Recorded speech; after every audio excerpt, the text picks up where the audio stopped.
बऱ्याच वेळेला माझ्या तोंडून लहानपणीच्या गोष्टी सांगताना शुभांगीची वाडी ऐकलेलं आहे माझ्या व्हिडिओमधून. त्या शुभांगीच्या वाडीच्या जागी आज मोठं टॉवर झालं आहे. त्या टॉवरमध्ये मी आत्ता निकिता देव हिच्याकडे जाते. वाव, काय छान गणपतीची मूर्ती आहे. आले ग. हाय. आज मी आली आहे निकिता देव हिच्याकडे. वयाने खूप लहान आहे ती माझ्यापेक्षा, पण स्वयंपाक काय सुंदर करते. सुंदर म्हणजे नवीन नवीन वेगवेगळे मॉडर्न पदार्थ बनवायला तिला खूप आवडतात आणि पौष्टिकतेकडे तिचा कल आहे. म्हणून मला वाटलं की तिच्याकडनं आपणही एक रेसिपी शिकून घ्यावी. तर चला तर मग बघूया आज आपल्याला ती कुठली रेसिपी दाखवणार आहे. तर ही आहे निकिता. सांग. हॅलो, नमस्कार. थँक्यू संध्याताई, मला तू इन्व्हाइट केलंस तुझ्या चॅनलवरती, ह्याच्याबद्दल थँक्यू सो मच. आणि आय होप तुम्हाला मी सांगितलेली एखादी रेसिपी आवडेल. थँक्यू. नक्कीच आवडेल, मी खात्री देते.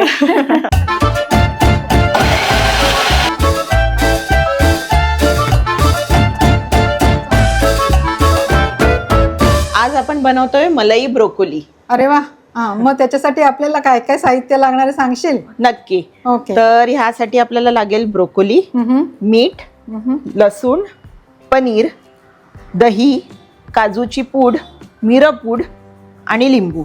आणि हे ब्रोकोली तू उकडून घेतली आहेस का? हो, मी उकडून थोडंसं त्याच्यात मीठ टाकलंय उकडताना. आपल्याला आता सर्वात आधी मॅरिनेशन करायचंय मलाई ब्रोकोली करता. तर त्यासाठी आपण सर्वात आधी घेऊयात दही.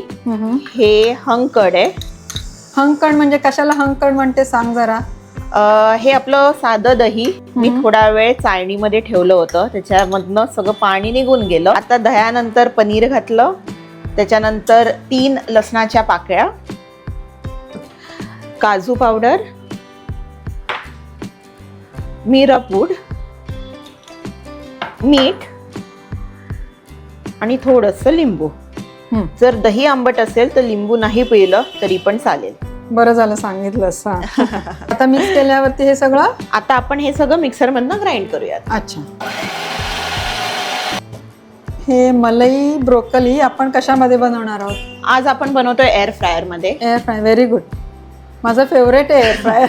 हेल्दियर व्हर्जन ऑफ मलाई ब्रोकोली. आणि हा आपण आता प्री हिटिंगला ठेवलाय. हे मॅरिनेशन रेडी आहे. तर आपण आता मॅरिनेशन मध्ये डिप करून एअर फ्रायर मध्ये टाकू. आपण थोडस तेल स्प्रे करूयात.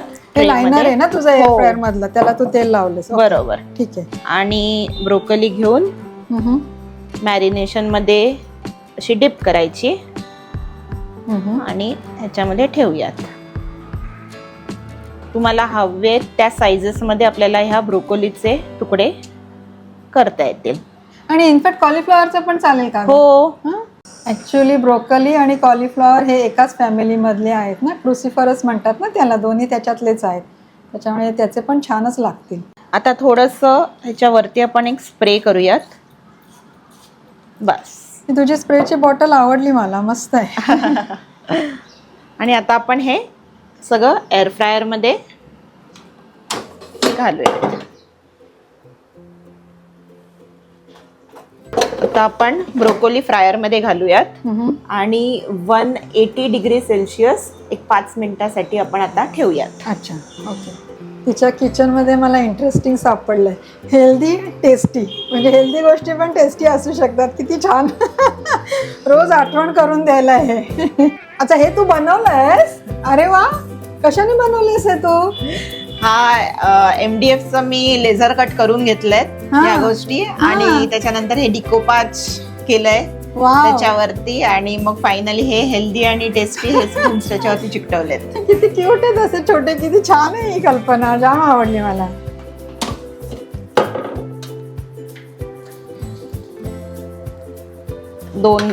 दोन 5 मिनिटं जास्तच लागेल. 5-1 मिनिटं पुन्हा आपण ठेवूयात म्हणून. बर. आता ब्रोकोली मी ही सगळी उलटली आणि पुन्हा आपण 5 मिनिटं आता 200 डिग्री सेल्सिअस वरती ठेवूयात. आपण आता बघूयात ब्रोकोली झाली आहे का. झालेली वाटते ना? हो. अच्छा. वाव, काय मस्त वास येतोय. ही दोन्ही बाजूनी छान झाल्यासारखी वाटतेय. तर आपण आता प्लेटमध्ये सर्व करूयात. ओके. ही अशीच गरम गरम ब्रोकोली त्याच्यासोबत काही डिपची किंवा वेगळ्या सॉसची खरं तर गरज नाही. पण तरी तुमच्याकडे जर आपण जे मॅरिनेशन आत्ता केलं होतं ते थोडंसं राहिलं असेल त्याच्यासोबतही खाऊ शकता किंवा नुसती खाऊ शकता. किंवा जर घरी बनवलेला टोमॅटो केचप असेल, टोमॅटो प्युरी घरी बनवलेली, त्याच्यासोबतही तुम्ही हे एन्जॉय करू शकता. हो, विकत आणलेल्या टोमॅटो केचप मध्ये भयंकर साखर असते. बरोबर, त्यामुळे आम्ही पण खूप अवॉइड करतो.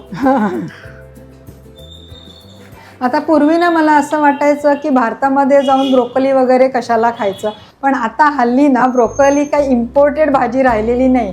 ब्रोकोलीचं पीक पण आता भारतामध्ये सर्रास उगवलं जातं आणि कॉलीफ्लॉवरही चांगलाच आहे, पण कॉलीफ्लॉवरच्या तुलनेमध्ये ब्रोकोलीमध्ये व्हायटॅमिन ए आणि के आणि सी जरा जास्त प्रमाणात असतं. आणि या मलाई ब्रोकोलीचं सगळं साहित्य आणि प्रमाण निकिताने मला दिलेलं आहे, ते मी खाली डिस्क्रिप्शन बॉक्समध्ये लिहिलेलं आहे.